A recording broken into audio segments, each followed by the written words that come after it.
Entonces, cuando los ácidos grasos son saturados, generalmente están más empaquetados, y no solo eso, sino que dependiendo del largo de estos ácidos grasos, va a depender el grosor de las membranas.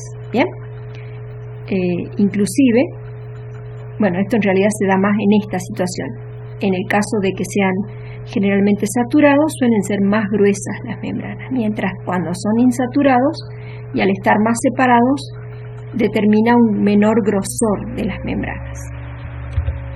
Entonces, en esta interpretación tridimensional, para que podamos verlo, estas serían las rojas, las cabezas de los fosfolípidos, las cadenas de ácidos grasos, y aquí tenemos representada el agua, de tal manera esta región no polar es la que rechaza el agua y separa justamente los dos medios.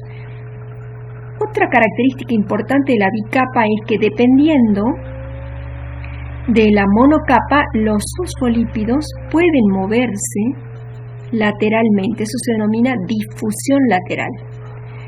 No solo eso, sino que las colas pueden girar sobre sí mismas. Esto se denomina rotación. Esto es muy importante porque imagínense si este es un ácido graso saturado y este, por ejemplo, es un ácido graso insaturado. El girar y estén en contacto dos colas saturadas puede significar que esta región se empaquete más.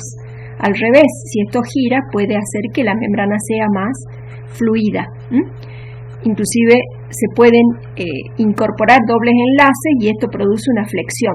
Esto es muy importante para las condiciones de fluidez de las membranas, y esto es lo que hacen las diferentes membranas, valga la redundancia, de sintetizar o de modificar la estructura de los fosfolípidos.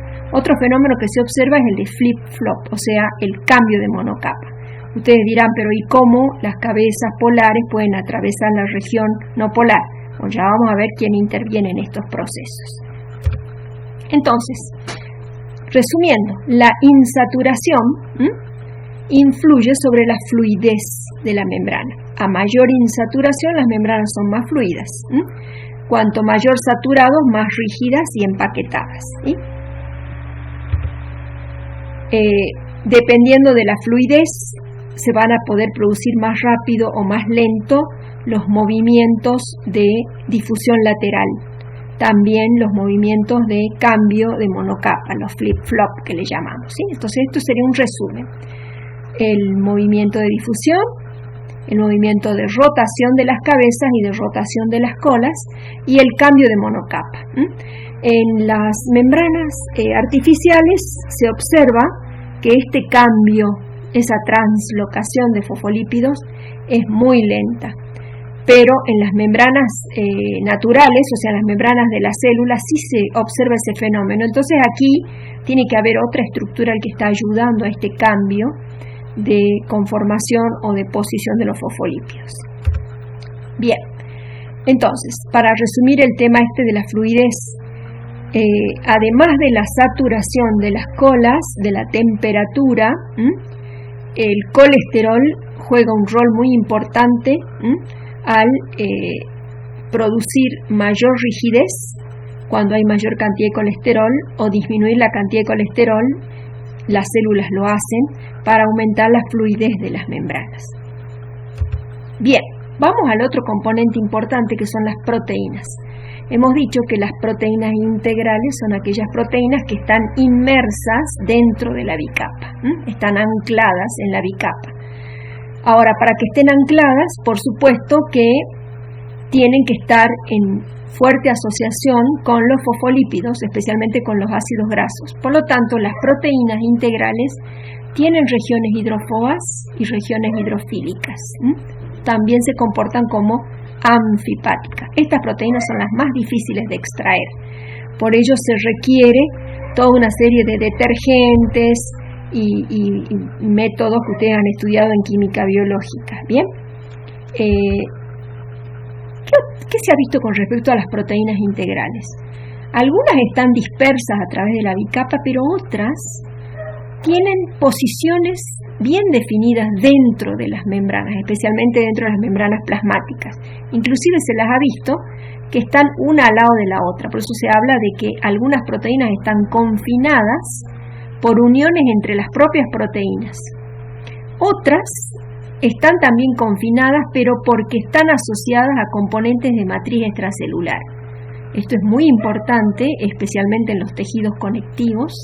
Colágenos, elastinas, se unen a proteínas de membrana y confinan determinadas proteínas en una región. Otras situaciones se da con componentes del citoesqueleto que también se unen internamente y las confinan. Y en otras situaciones se ha visto que las propias células que son idénticas, en el caso de los tejidos, por ejemplo, proteínas de membrana se unen a modo de broche con las otras proteínas y mantienen a las células unidas. Entonces, esto de las proteínas, algunas entonces se van a mover libremente, pero hay otras que tienen lugares específicos. Vamos a empezar a hablar de un concepto muy importante que es el de dominio. O sea que dentro de la propia membrana hay regiones especializadas con sus proteínas.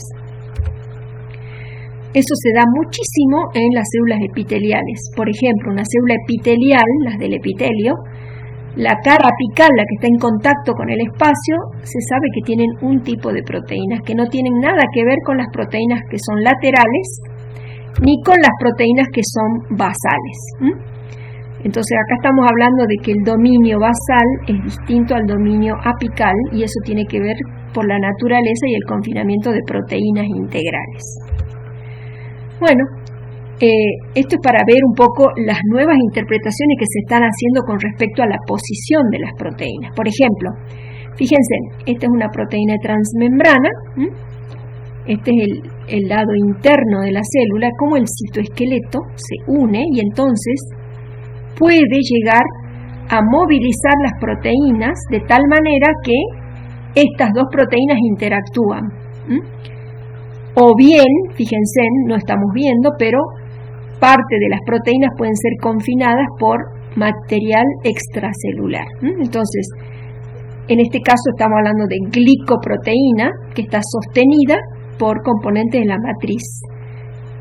Esto, para no volverlos locos, esto está en el artículo de la membrana plasmática 40 años después, las nuevas interpretaciones, fíjense, estos colores que están aquí no son arbitrarios, pueden estar indicando una composición especial de lípidos diferente a esta. Entonces yo acá tengo un sector de la membrana que es diferente tal vez a este otro sector. Esto me está indicando también dominios de membrana, o sea que la membrana no es toda igual, la bicapa no es toda igual, sino que está sectorizada y depende de la composición tanto de proteínas, de glicoproteínas o glicolípidos y de la bicapa. Entonces esto es un ejemplo de cómo las proteínas se mueven y pueden asociarse, ¿bien? O, por ejemplo, pueden asociarse al azar porque establecen uniones entre ellas, ¿bien? O, por ejemplo, debido a que hay componentes en la periferia que las va a posicionar y no las va a dejar moverse, o hay componentes del interior de la célula, que es el citoesqueleto, que también las confina a un lugar. Esto es importante porque estas proteínas, van a tener una función totalmente diferente probablemente a estas, ¿sí? Y eso es lo que le va a dar características a cada una de las membranas. ¿Bien? Se ha visto, por ejemplo, que internamente el citoesqueleto se posiciona y actúa como si fuera un corral.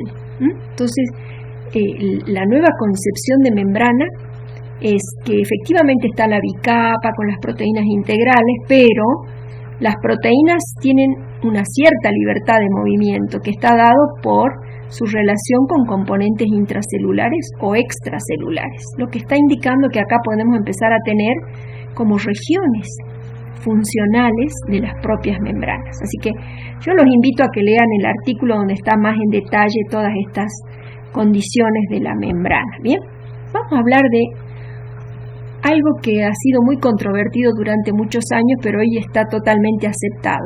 El concepto de balsa lipídica o lipid raft. Esto es balsa de lípidos, ¿sí? ¿Qué se ha descubierto? Que en la membrana se han encontrado regiones ensanchadas de bicapa lipídica que es muchísimo más densa o menos fluida que el resto de la bicapa, y que estas regiones sobresalen porque tienen una composición de lípidos especial y porque tienen un grupo de proteínas que no pueden moverse, están como circunscriptas a este sector. Si este componente se puede desplazar, por eso se habla de que es una balsa lipídica. Durante mucho tiempo se cuestionó si no era un artefacto, pero ahora ya está confirmado.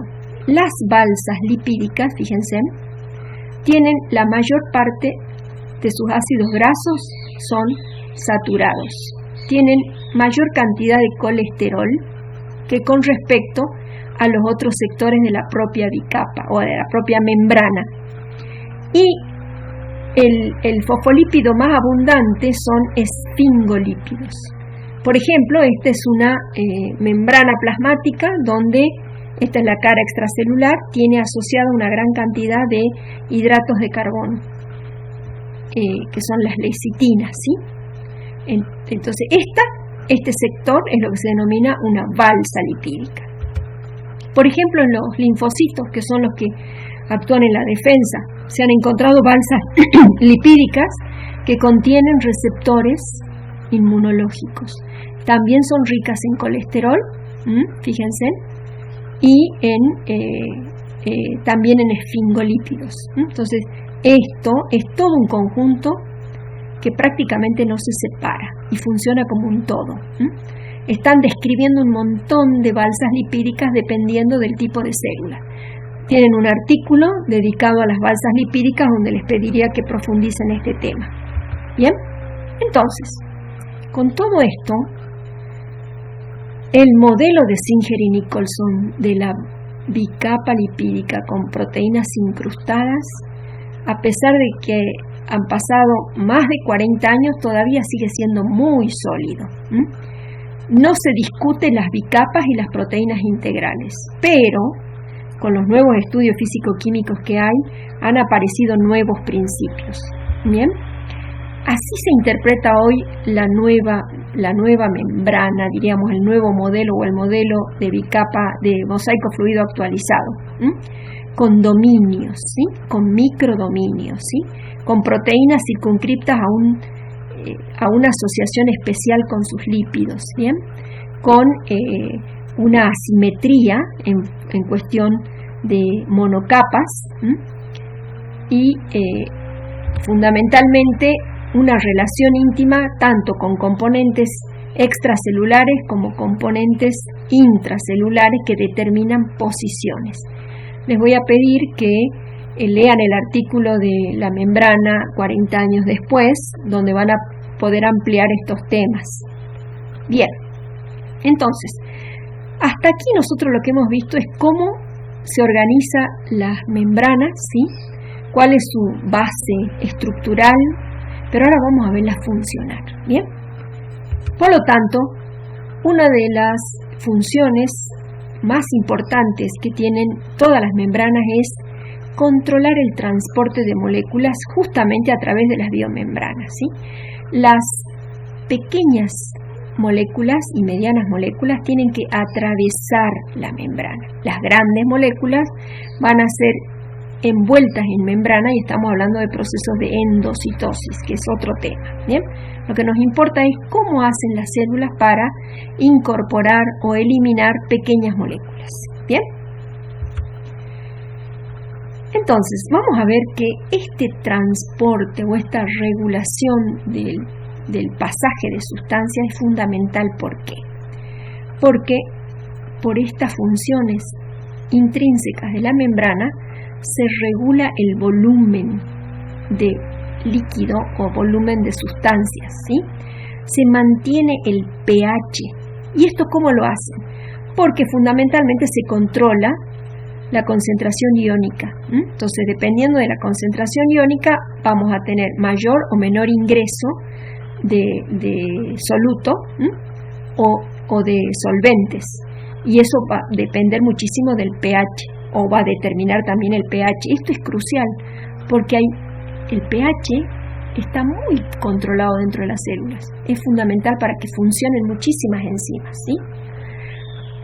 Esta membrana va a controlar mediante procesos que ya vamos a ver, de manera de extraer determinados tipos de solutos y concentrar determinados tipos de solutos. Esto es fundamental especialmente en los procesos de producción de energía, o sea que todos los procesos de producción de energía están involucrados con transportes de membrana. Bien, la eliminación de productos de desecho, todo se hace a través de la membrana. Entonces vamos a ver cuáles son los componentes que regulan estas funciones.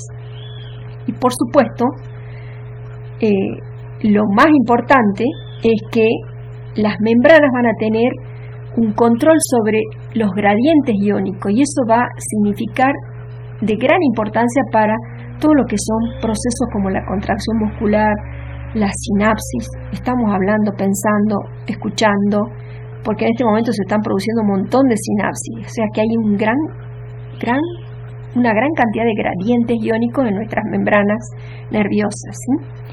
Veamos, entonces, nosotros tenemos la bicapa como estructura fundamental. La bicapa es esencial. La bicapa es la verdadera reguladora del paso. En realidad no pasa casi nada a través de la bicapa lipídica. ¿Por qué? Porque al tener el medio que es totalmente hidrófobo, no permite pasar ningún tipo de moléculas que tengan carga. Y fíjense, por más que sean pequeños y tengan carga, no pueden atravesar la bicapa.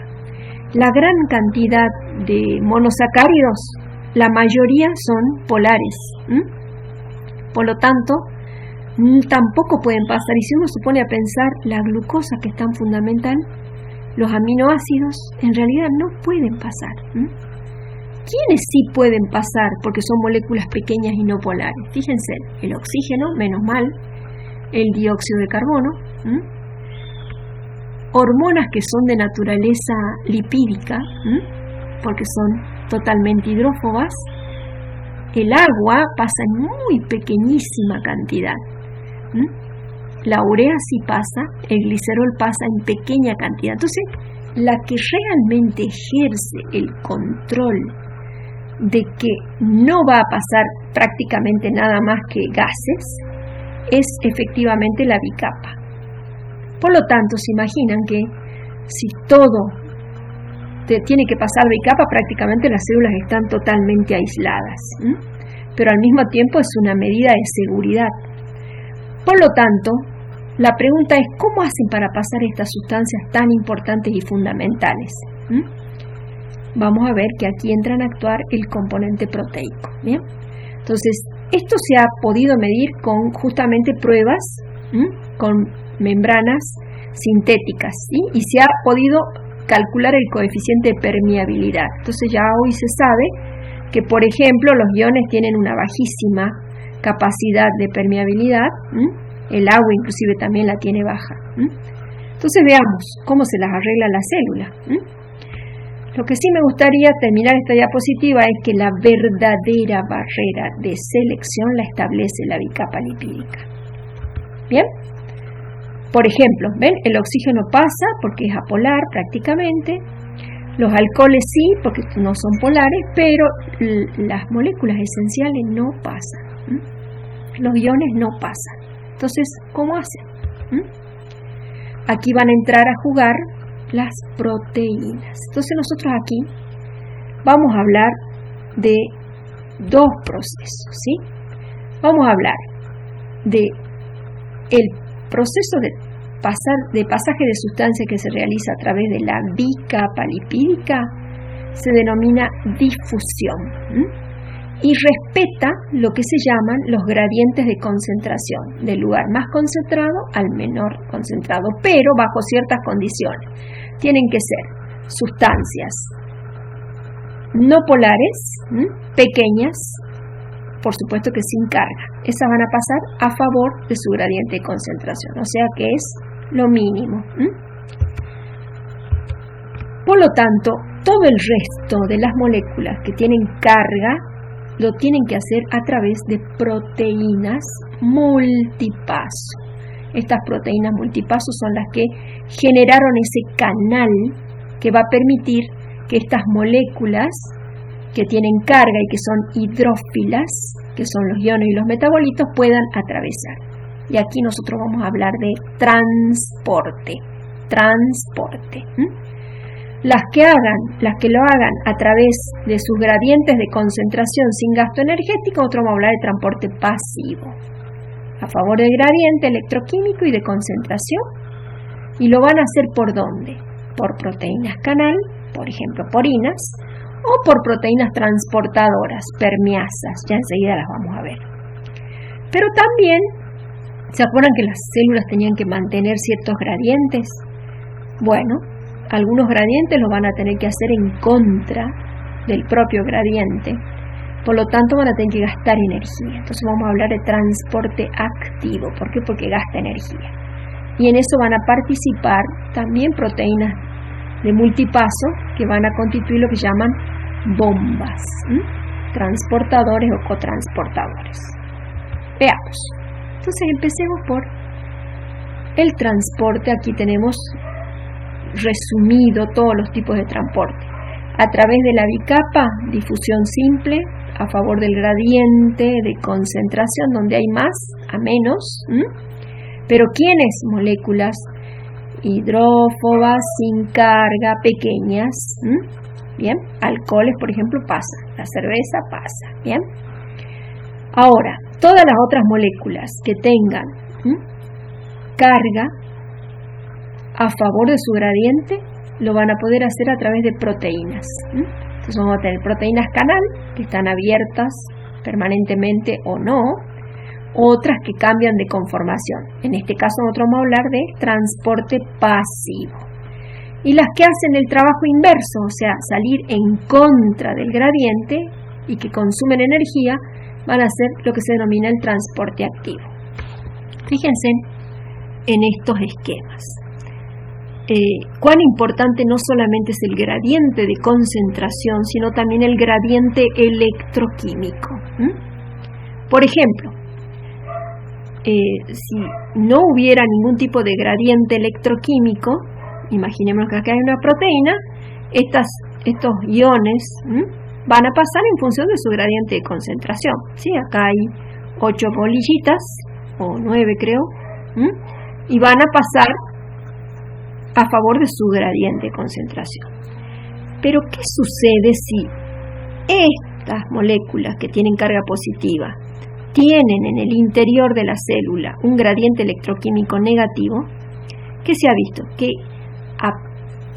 son impulsadas por como una especie de doble fuerza, no solo por su gradiente de concentración, donde hay más pasan a menos, sino que pasarían también favorecidas por el gradiente electroquímico. Como hay cargas negativas en el interior, estas se van a ver favorecidas para entrar en mayor cantidad. Esto es lo que está indicando el grosor de la flecha. Por el contrario, si el interior es con un gradiente electroquímico positivo, por más que haya pocos iones, pongámosle de sodio, pero si acá hay mucho potasio, que también es positivo, esto se va a ver enlentecido porque el gradiente de potencial es totalmente desfavorable. Entonces, en la célula hay un equilibrio perfecto a través de las proteínas de controlar qué es lo que entra. Acá estamos hablando solo de gradientes, tanto de concentración como gradientes electroquímicos. Así que esto es importante que lo observen y lo analicen. Veamos el transporte pasivo entonces. Cuando hablamos de transporte pasivo, vuelvo aquí atrás, el transporte pasivo a través de proteínas canal se regula fundamentalmente por el gradiente tanto de concentración como el gradiente electroquímico. ¿Qué pasa con el transporte facilitado? Son proteínas especiales que son exclusivas para transportar un solo tipo de soluto y que lo que van a hacer es cambiar de conformación, de tal manera que tienen centros de unión que permiten el paso. Generalmente estas pueden funcionar en forma bidireccional, tanto para que ingresen como para que salgan. Estas proteínas se conocen como permeasas. Las permeasas trabajan con gradientes de concentración, solamente que son específicas para solutos. Vamos a ver una que es muy importante, que son las permeasas de glucosa, por ejemplo. La glucosa es captada por permeasas que están en las membranas celulares porque las células requieren rápidamente el ingreso de glucosa. Y hay células como por ejemplo los hepatocitos que almacenan glucosa, que cuando lo requieren pueden exportar glucosa y esto lo lleva al torrente sanguíneo. Los poros acuosos también facilitan. ¿Por qué? Porque va a haber poros, por ejemplo, que están especializados en un tipo de ion. Entonces vamos a hablar, estas van a facilitar el transporte de determinados solutos específicos de acuerdo al tipo de proteína que se trate. ¿Bien? Un detalle interesante, hay algunas proteínas, estas facilitadoras, que tienen la posibilidad de solamente transportar un solo soluto. Entonces hablamos de uniportes. Hay otras que aprovechan de transportar dos al mismo tiempo, en el mismo sentido, sin porte. Y hay otras que introducen uno y sacan otro. Entonces estamos hablando de antiporte, uno para adentro y otro para afuera. ¿Bien? Estos son detalles porque especialmente vamos a ver los tipos de antiporte. Se da muchísimo en el transporte activo. Bien. Por ejemplo, vamos a dar un ejemplo de las permeasas. La permeasa de glucosa. Esta es una permeasa que en presencia de glucosa activa un sitio activo, por lo tanto cambia de conformación y produce la apertura y el pasaje de la sustancia hacia el interior de la célula, estando lista nuevamente para transportar glucosa. Esto está, por ejemplo, en todas las células que tienen las permeasas de glucosa. Por ejemplo, mírenme, en todos los mamíferos, en todos los tejidos está la glucosa, la permeasa 1, en el hígado y en el páncreas la 2, bueno, en el intestino delgado la 5, son todas permeasas especializadas en el transporte de glucosa. Bueno, vamos a hablar de una proteína fundamental de transmembrana que son las acuaporinas. Durante mucho tiempo se debatió por dónde entraba el agua, porque cómo es que el agua, si es hidrófila por excelencia, atravesaba la bicapa, la región de los ácidos grasos. Bueno, hoy se sabe que muy poca agua puede pasar después de muchísimo tiempo. En realidad, todas las membranas tienen una proteína canal con un agujero, diríamos un canal, que solamente permite pasar el agua. Esto fue descubierto por Agric, y una vez que él caracterizó a las acuaporinas, empezaron a buscarlas y las encontraron en todas las células. Por eso él recibió el premio Nobel en el año 2003. Veamos. Por ejemplo, las acuaporinas son las responsables de la formación de la orina. Nuestra orina tiene una gran cantidad de agua. Hay acuaporinas en el túbulo renal. En todo el riñón se especializa en sus membranas. Todas las células tienen un montón de acuaporinas.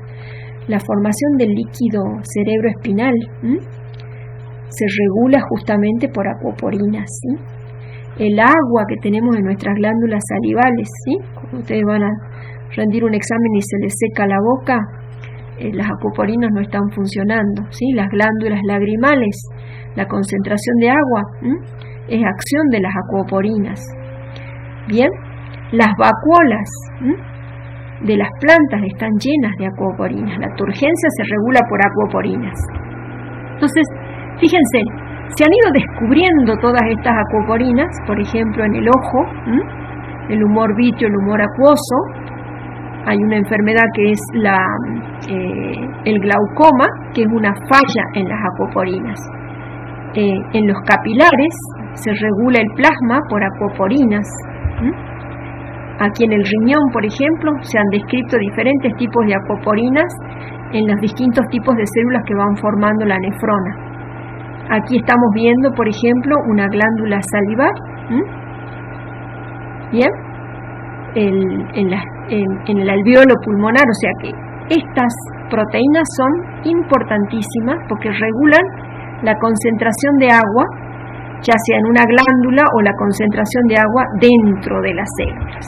Bien, por ejemplo, miren, este es un experimento en el cual acá tienen ratoncitos con mutaciones en sus acuoporinas. Este es un ratón normal, donde puede orinar perfectamente, mientras que estos ratones tienen falla en sus acuoporinas y tienen una retención tremenda de líquidos, ¿sí? Bueno, muchos de los problemas de retención de líquidos están asociados a problemas en acuoporinas. Veamos otra proteína canal, que son los canales iónicos. ¿Por qué se llaman así? Porque son proteínas especializadas en el pasaje de iones y se especializan en cada ion en particular. Estos canales pueden estar cerrados o abiertos y siempre van a trabajar a favor del gradiente de concentración. A favor del gradiente de concentración. Entonces, por ejemplo, hay canales que se abren o se cierran. Algunos están ligados al voltaje, otros a un ligando en especial que los abre, y otros mecánicamente. Esto, por ejemplo, todo nuestro sistema nervioso trabaja con proteínas canal que van a facilitar el pasaje y la salida de iones hacia el interior de la célula.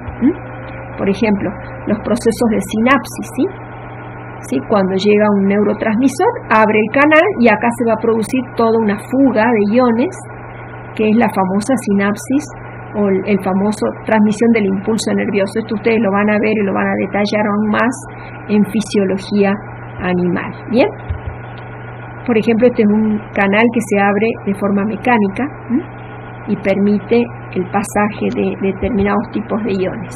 Bueno, todo el sistema nervioso en realidad trabaja por canales, tanto regulados por voltaje como regulados por en este caso neurotransmisores o por señales. Bien.